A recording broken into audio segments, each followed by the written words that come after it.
Hi there, everybody. I'm Kraig Kann.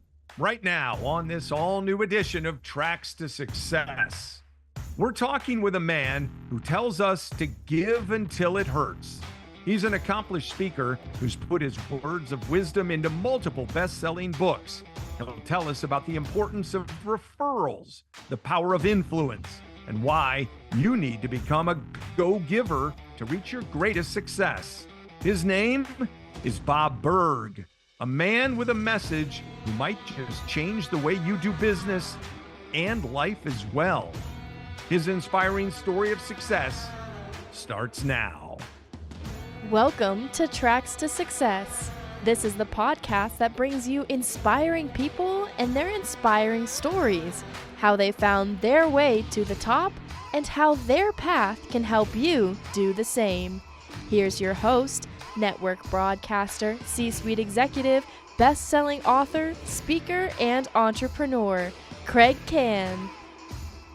Bob, it's absolutely a pleasure. I know a lot about you. I've read a lot about you. I've heard about you, and now I'm excited to talk with you. How you doing?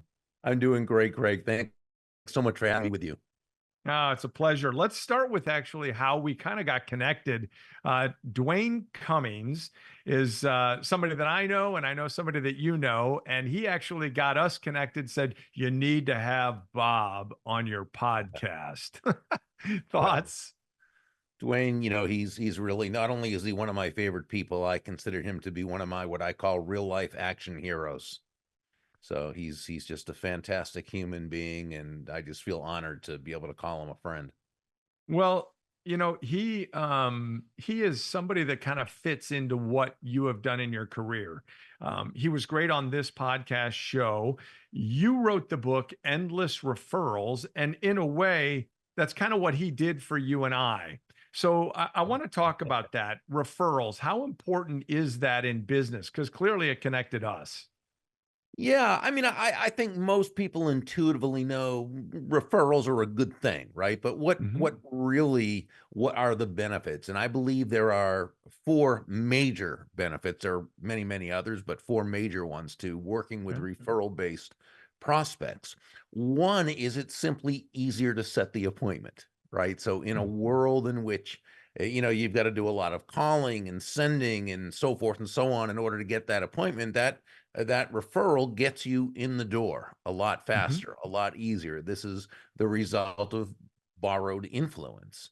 The second benefit is that with a referred prospect, price is less of an issue. Now, that doesn't mean it's not an issue or a Mm. non-issue. You've still got to be able to communicate value during your sales conversation, but it's less of an issue. Again, you come in on borrowed influence, borrowed trust, and so there's some gravitas there. So you're able to sell on high value rather than low price. When you sell on low price, you're a commodity. When you sell on high value, you're a Mhm. resource, which is where we all want to be as sales professionals. The third benefit of a referred prospect, it's simply easier to complete the sale. This is the Mhm. result of borrowed trust, or what we call vicarious experience. So while this person has never done business with you before, someone who they know, like, and trust has said, hey, this is the only person you need to see. This is the only one you need to talk to. The product's great. The service is great. Their company stands behind it. They're going to return your call. They have your best interest at heart, right? So Mhm. obviously that's a great way to begin a sales conversation. And then I think the fourth benefit, this one might even trump them all, and that is with a referred prospect, they're already of the mindset that that's how you do business because that's how they met you. So in their world, in their paradigm, they see you as a sales professional who meets their prospective customers through referral, Mhm. who sells on high value rather than low price, who typically completes the sale, and assuming then you handle the rest of the process correctly, is then referred to others, and the pattern repeats. Interesting. So, how do you, based upon that, which you just shared, look at the term networking and how important that is to truly influencing other people or finding others who can influence you? How do you look at networking? Well, it's very important. The issue is that so many people have a sort of an upside down understanding, I think, of what networking really is, right? You say the word networking, and people have this image of the stereotypical networking sales guy who, basically works the crowd, who glad hands, backhand, slaps hands, shakes hands, Yeah, sticks a yeah, business card aggressively into people's faces and says, "Hey, give me a call, I'll cut you a deal," right? And that's certainly not what we would consider networking.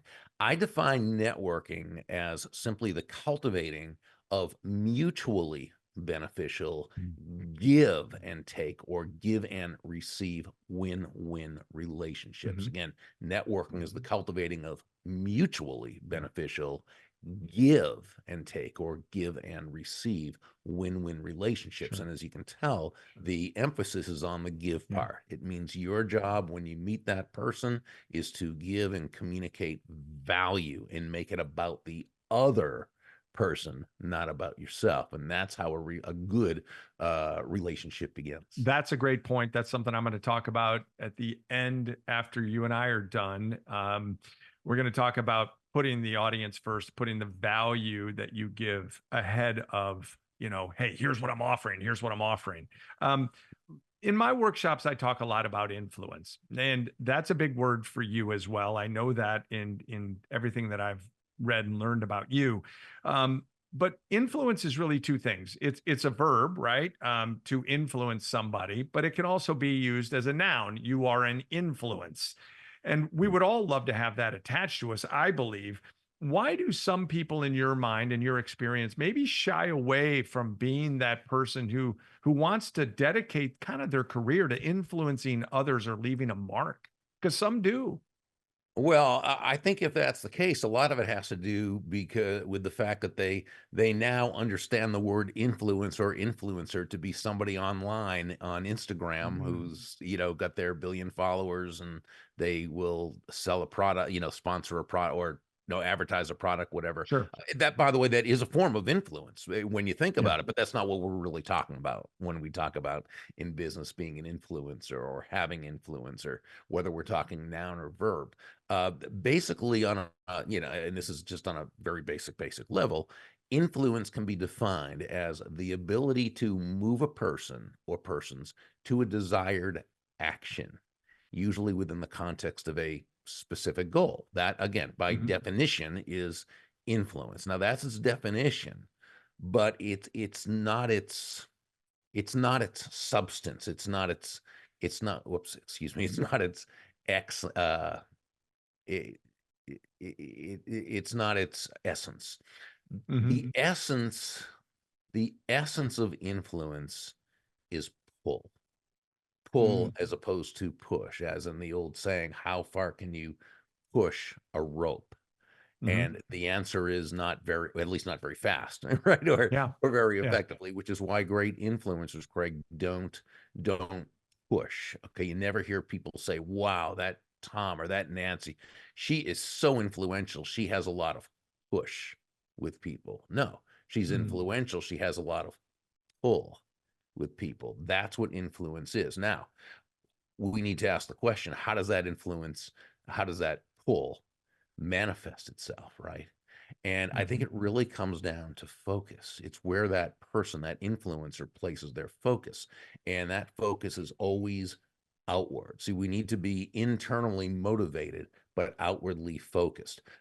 Dale Carnegie, I think, said it best in his classic How to Win Friends and Influence People, where he wrote, and what I believe is the underlying premise of his book. And that's where he wrote, ultimately, people do things for their reasons, not our reasons. So the great influencers always focused on that, always focused outward. They ask themselves questions such as, how does what I want this person to do, how does it align with their goals, with Mm. their needs, with their wants, with their desires, with their values? How does what I'm asking this other person to do, how does it solve a problem or a Yeah. challenge of theirs? How does it move this other person closer to happiness as they Mhm. Mhm. understand happiness? And I think when we ask ourselves these questions thoughtfully, intelligently, genuinely, authentically, not as a way to manipulate another human being into doing our will, but as a way of building everyone in the process. Now Yeah. we've come a lot closer to earning that person's commitment to our idea, as opposed to trying to depend on some type of compliance. Compliance is push, right? Mhm. Earning Yes. commitment is pull. And I think that's where influence really comes from. I think you've got a lot of pull. I've seen you on stage, and if we're talking about pull, I think you're pretty magnetic too, as well. And by the way, when I'm on stage, I think about audience first. I always try to start with the end in mind and work my way backwards. You know, what do I want them to feel when they walk out the door, and then I try to accomplish that. Feeling being a big thing. You've been on stage in front of, oh wow, upwards of 15,000 people. I've seen some amazing videos of you. Were you, if we go back in your history to childhood and growing up, were you always a talker? Were you somebody that saw yourself on a stage? I tended to be a little bit more in the limelight, sort of just with what I did. I didn't, have any idea I'd be a professional speaker, because I didn't know that was a thing. Growing up, that Mm, wasn't something you even knew about. I was a broadcaster. I began in radio doing sports, and then I was a late night news anchor for a very, very small ABC affiliate in the Midwestern United States. I wasn't very good at it, and I like to say I graduated into sales, and that's really where I began to learn and grow and develop. Um, and eventually, I began teaching others what worked for me, and that sort of morphed into a speaking business. So mm. that's how that came about. So I don't think it was something. I think it was something I had an inclination toward, but I certainly had a lot to learn. It wasn't something I was necessarily naturally good at, as much as just something I naturally enjoyed. We're talking with Bob Burg. He is a keynote speaker. He is a very accomplished author, and he's an influencer as well. Speaking of influence, who influenced you growing up? Oh, well, I was very, very, very blessed to have two great parents. So that's an advantage, that when you have that, you're 9 steps ahead of the game in a 10-step game, I Mhm. guess. My dad, who was really again more in the limelight, it seemed to be more in the public eye, whereas my mom was more comfortable behind the scenes. But they were a great partnership, and so I picked up on my dad, and he did have just an absolutely natural ability to relate to people. He when it comes to people skills, he just had that. And really what it was just a natural sense of caring about others, always Mhm. interested in others, always asked questions to others, always made people feel genuinely good about themselves. So I got to pick up on that, and that was a huge influence. As I got older and got into the world of sales, people like Zig Ziglar and Tom Sure. Hopkins and Brian Tracy and so forth. Those became, those people I began to really learn sales from. A quick minute to welcome a partner to the podcast and tell you about a great deal just for you. Here's a question: do you wear hats? Of course you do. Then you need to know about Ahead. Ahead doesn't follow the trends, they set them, providing the best in headwear, styles, fabrications, and ornamentations for 25 years. And by listening to this podcast, you get a chance to save big. Visit aheadusashop.com and use the code TTS, that's Tracks to Success, to receive 20% off your order. That's aheadusashop.com and use the exclusive code TTS, 20% off, just for listening. You mentioned that you didn't necessarily know speaking was a thing back then. Yeah. I probably could say the same. I had a long career in television and broadcasting as well, and now do something completely different. And we'll talk about pivoting in just a few minutes. But you didn't know about speaking. Did you know you were going to be this author who has generated, hundreds of thousands, millions of books? And it's not just one book, it's been multiple. Did you know you were going to be that guy?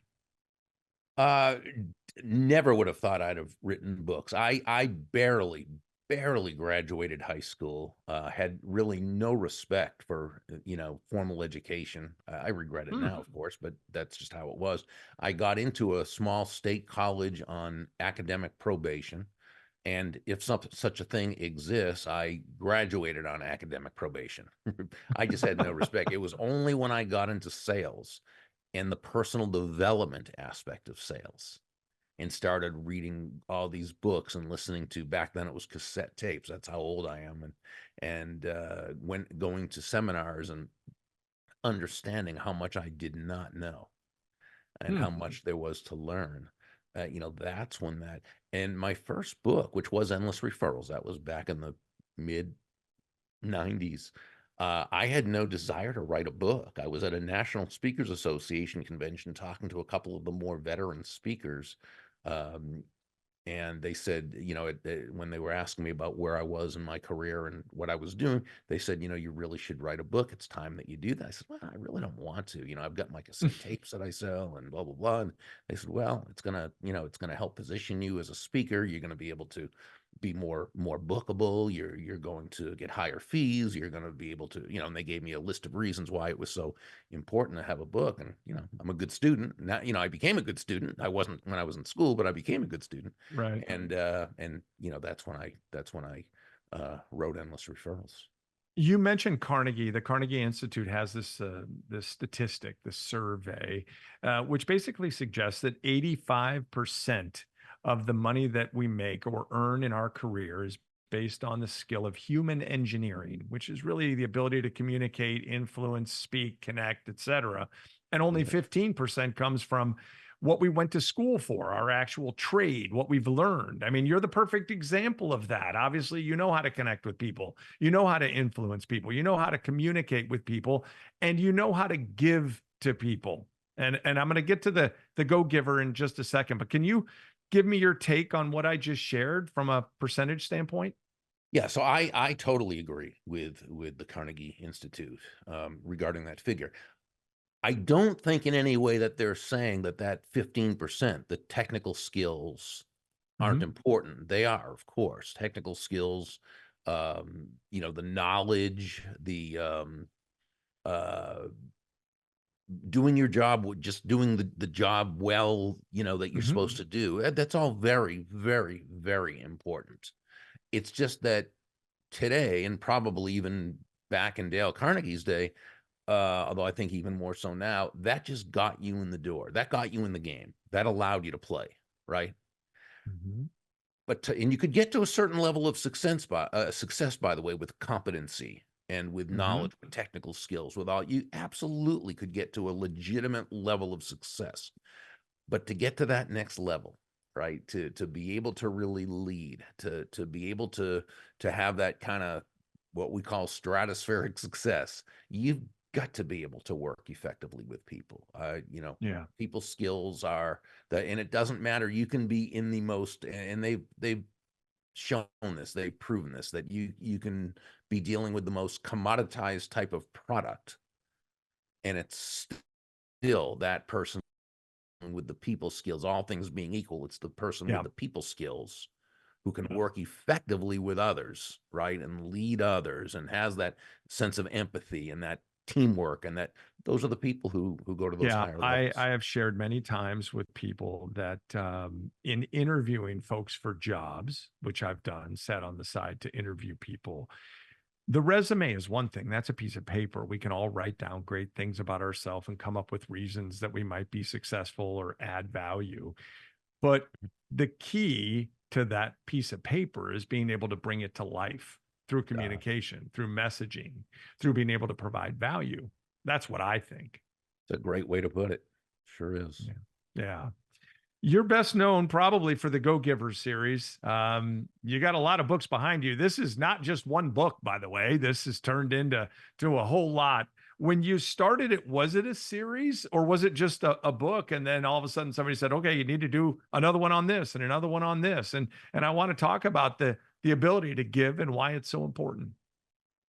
Yeah, so it was just one book at first. The publisher, Portfolio, which is imprint of Penguin Random House. They picked us up after we had 24 rejections. 24 New York publishing houses said no, and then finally Portfolio picked us up. They've been a wonderful publishing partner. But no, it was just one book. John and I had this idea, and really it was just going to be, one book. The premise of it is really nothing more than that shifting your focus, and this is really where it all begins, shifting your focus from getting to giving. And when we say giving in this context, we simply mean constantly and consistently providing immense value to others. It's understanding that doing so is not just a more fulfilling way of conducting business. It's the most financially profitable way as well, and not for any kind of woo-woo, way out there, magical, mystical reasons. Oh, just be nice and give to be. No, not at all. It's actually much more realistic than that. It's much more logical, rational than that. It's understanding that when you're that person who can take your focus off of yourself and place it on serving others, discovering their needs, their wants, their desires. When you can make it not about you, but about, again, as we talked about earlier, helping them overcome their challenges, right?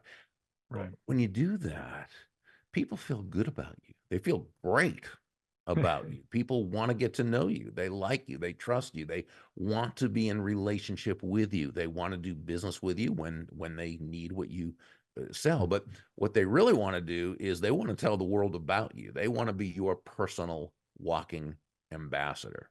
So John and I really, we both through our differing careers. He is mainly as a writer, although he was a great entrepreneur back in the day, but mainly as a writer. He got to interview some of the most successful people in the world. He was always asking them questions about their success.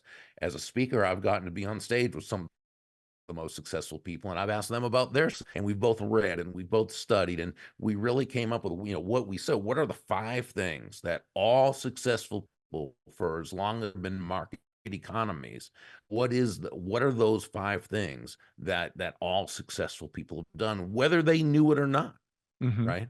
And that's how we kind of came up, and we always say the laws wrote themselves, but we knew we started with the fundamentals, which was the focus on value, providing value, and then expanding it into what brings compensation from value, and then the aspect, the authenticity, the receptivity, and then those were the 5 laws. Don't make a paycheck make a difference, and the paychecks will come.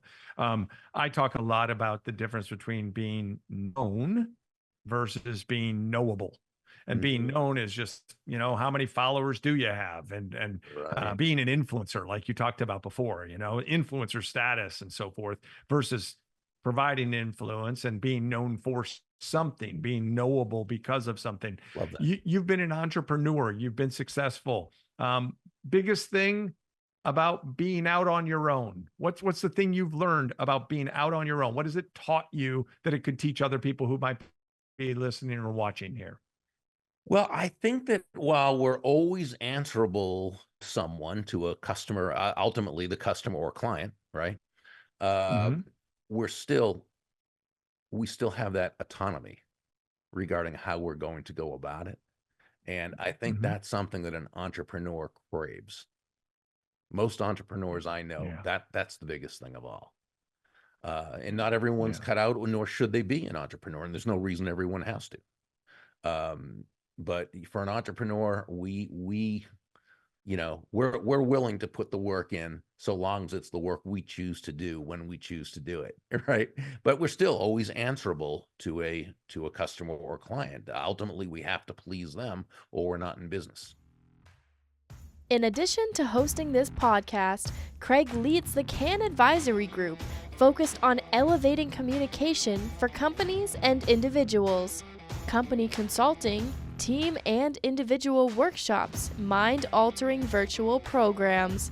To learn more and to find out why the Elevate workshop has been labeled the most powerful experience in leadership communication, Visit canadvisory.com. And when you do connect, mention the Tracks to Success podcast to receive your special discount. Now, back to the interview. Can we work for a company and also have entrepreneurial status? I tend to talk a lot about an entrepreneurial mindset that you can use within an organization or a company and be successful. How do you see those two things? Well, that would be an intrapreneur, right? They're an entrepreneur working within another person's organization. So here's kind of how I see it. As an entrepreneur, or as a, let's say, as a corporate salesperson, which is the Mhm. closest thing to being an entrepreneur without actually being, okay?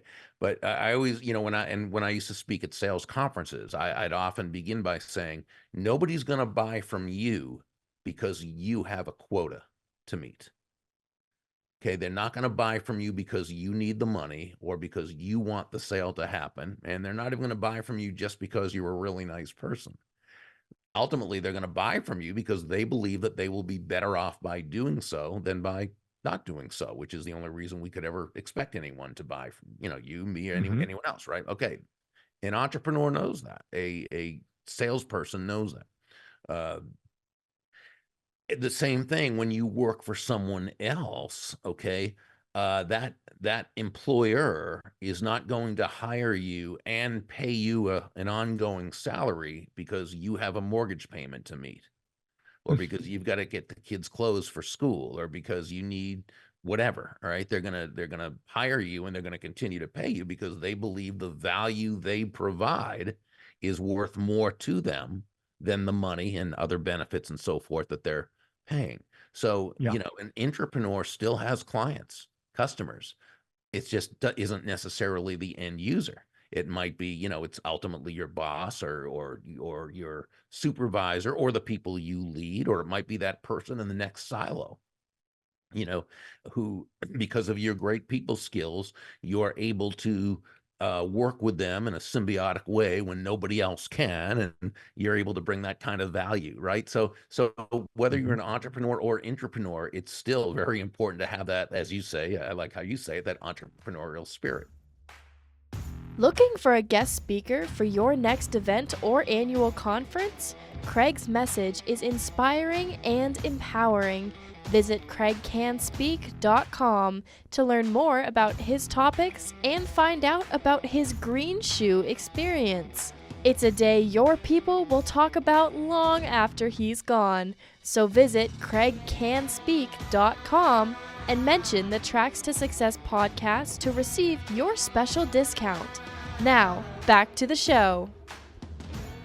I'm Kraig Kann. You're listening to and watching Tracks to Success, inspiring people, inspiring stories. I want to do something here real quick before our time starts to run out. A little quick hitter, if you will. Give me a 15-second answer on each one of these things, and hopefully we can help some people.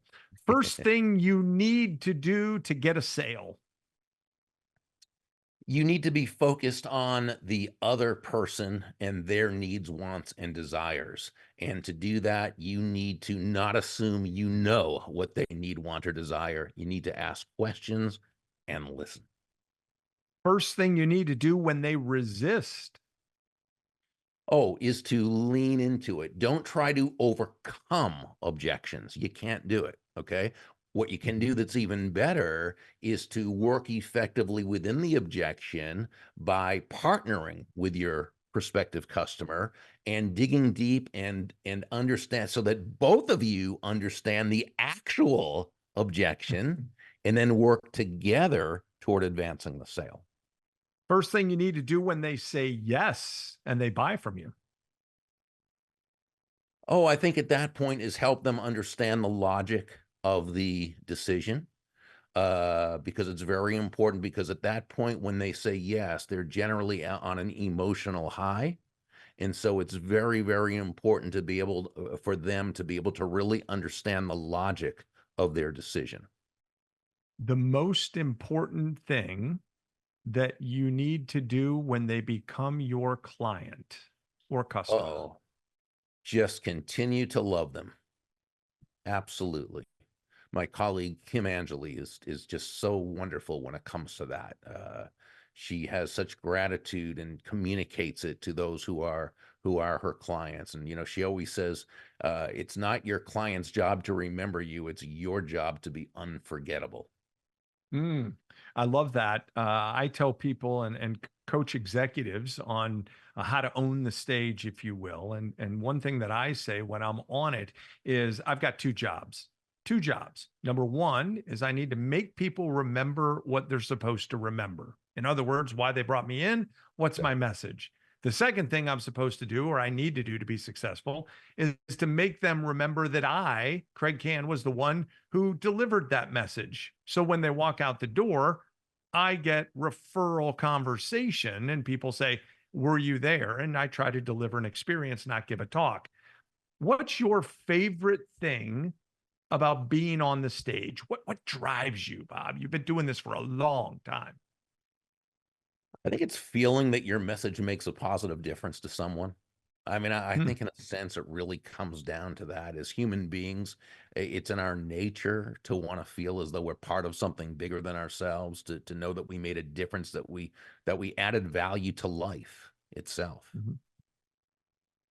You've talked to a lot of people, you've worked with a lot of people, a lot of organizations. Who stands out? Who differentiates themselves? Like if I was to sit around with you and we were just shooting the breeze, and I said, "Come on, give me the best, most important person you've talked to that left an indelible mark." Well, I mean, I think there's so many people who benefited me in such wonderful ways. I do remember that we had when I used to have events in yearly events in Orlando. Now we have quarterly in West Palm Beach. But back it's 10 years ago, maybe 12 years ago, we had Zig Ziglar come in, and Hmm. he and his son Tom was with him on stage, and his wife, Mrs. Ziegler. And afterwards, they signed autographs for probably 2 hours, and Hmm. they talked with everybody. They hugged people. They were just, it was the most wonderful thing I just witnessed for 2 hours. And we had more people, the feedback afterwards. And this was 3 days of speaking. We had lots of wonderful speakers who did a fantastic job. But the biggest thing was seeing that the Ziegler family was exactly what, in person, what they were like in Zig's books and in his audios and videos and on stage. This podcast is called Tracks to Success. I'm curious about your opinion on the value of being successful at pivoting when things don't go right, or when things do go right, or what you learn along the way from failures and successes. How important is the pivot to success and being able to adapt? Well, I think it's hugely important. I have not always been good at it. That Mm, was never a real strength. I was never that early adopter, right? mm. I didn't want to change, and it earlier in my career, in the late '90s, it really set me back as things were changing, and I really needed to pivot, and I needed to embrace change, and I did not. And I really learned a powerful, powerful lesson. But then you look at a lot of people, business people, entertainers, sports people, and you see that those people who were willing to pivot, those people are willing to, as Gretzky always said, skate to where the puck is going to be, right?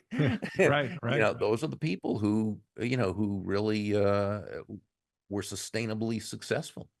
So Yeah. yeah, I think it's important. I just don't think it's something that I seem to do it, but it was always kicking and screaming. What's the thing you're most proud of in your career?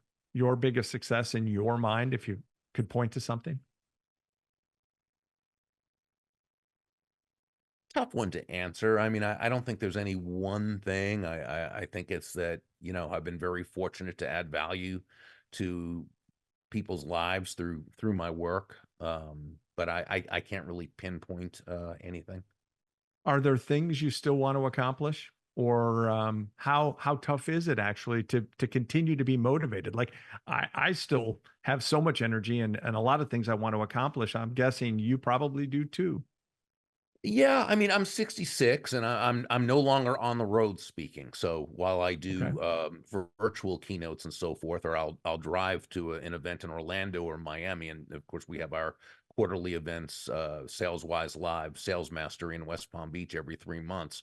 And I love doing those. And I love speaking still when it's more local. I'm totally off the road. I'm not on airplanes anymore. So I've definitely pulled back in that area. One of my books, Adversaries into Allies, which was about people skills, never really sold as I thought it would. I also had a book out called The Art of Persuasion, which isn't nearly as good a book. It was written a long time ago, and that one sells like crazy. So I want to, one of my plans is I do have the rights to Adversaries into Allies back. I'm going to retitle, rework a little bit of it. And then I would like for the last, however many 20 years of my life or whatever it is I live, to really focus on that message, because I sort of believe that is what I was put here to do, to be an encourager and to help people communicate in a way that's much more positive than what we see, and to really carry on my dad's legacy of helping people feel genuinely good about themselves. We've got a couple of minutes left. Biggest advice you could give somebody who's got this really big sales presentation tomorrow and they're nervous about it, right? What do you tell them? Well, first, that nervousness is natural, right? So, you have the state of nervousness. You don't want to have the meta state of being, nervous about being nervous or feeling badly about being nervous, right? Realize that it's human. But the big thing is to understand that the sale is not about you. The sale is about them. And so long as you are prepared and you know the right questions, you know the insights, you know what you need to do in order to be able to provide sufficient value for that person to buy, you can lose your attachment to the result. Doesn't mean you don't care. You still prefer it to happen, but you lose your emotional attachment to the result, which means that your sense of happiness and peace of mind is not dependent upon whether or not that person buys, right? And when that's the case, you basically make yourself much more attractive to that person, and you're much more able to serve that person. So last thing, the slogan for Kann Advisory Group is elevating communication. That's something I came up with. It's something I think about quite a bit. It's my career, and it's what I help other people do and try to focus my attention on that. How do you view the importance, especially today, in today's world, of being able not just to communicate, but being able to target communicate and being able to have a message worthy of other people paying attention to it? Well, I mean, again, it's really everything in terms of your personal influence. And again, if you go back to just the definition, the ability to move a person or persons to a desired action, right? If you cannot effectively communicate your message, you cannot influence, right? If you can, then you can influence. And there's so much that goes into that communication, because it's understanding that as human beings, both people, this person and that person, both come from two different belief systems. They see the world according to their own views, based on their own upbringing, environment, schooling, everything that they've learned. And so we've got to be able to really place ourselves in that other person's shoes, in their mind, in their heart, and understand that our main goal is to, allow them to feel heard and allow them to feel comfortable enough that they tell us what we need to know in order to be able to serve them and effectively communicate. You're known for the Go Giver series. You're known for a lot of books and a lot of messages. You're known for being an influencer, and you've had influence on our listeners and our audience and me as well. I just want to say thank you for the time. I appreciate it. Love the insight. And I wish you were still out on stage. I'd like to come see you in person, but this has been a real treat. So I thank you so much. Thank you, Kraig. Appreciate you very much. I love the work you're doing. Time now for our closing segment. We call it Getting Ahead. My thoughts on helping you find your track to success. And it's brought to you by Ahead. If you're looking for the best in headwear, Ahead has you covered. From a robust collegiate collection with more than 30 universities to choose from, to styles featuring golf legends Palmer, Nicklaus, and Sorenstam, to fits for all 6 teams in the new TGL Golf League, visit AheadUSAShop.com. That's AheadUSAShop.com and use code TTS at checkout. Receive 20% off your purchase. That's AheadUSAShop.com and code TTS for 20% off. Well, I hope you enjoyed our conversation. Bob Burg, he's an influencer. And you know what influencers do? They give. And in my business, what I do, I promote my message and I promote my offerings, obviously, like most people do that have something to sell. But here's the key thing that I aim to do. I do my best to create videos, testimonials, content that let other people talk about the value that I try to bring to them. Not me saying, hey, this is a great workshop. This is a great talk. This is really good. No, I'd rather have them talk about what they gained from that time together. So we're all pretty good salespeople of our value. At least we should try to be. But the best salespeople for what we do are the people on the receiving end. So what I want you to try to do is I want you, in trying to get ahead, to find ways for other people to do the talking for you. Find other ways that those people can become your influencers and give them something that they're going to be compelled to share with other people. So Bob talks about endless referrals. That's the book, right? Endless referrals. That's how I want you to think. Do that. Create those endless referrals, and your tracks to success will become a whole lot easier. I hope you enjoyed the show. Until next time, I'm Kraig Kann. Let's stay connected. Don't forget to subscribe to the show for more great interviews and Kraig's thoughts on reaching your highest personal and professional summit. Find it wherever you get your podcast and on the Kraig Kann YouTube channel and KraigCannSpeak.com.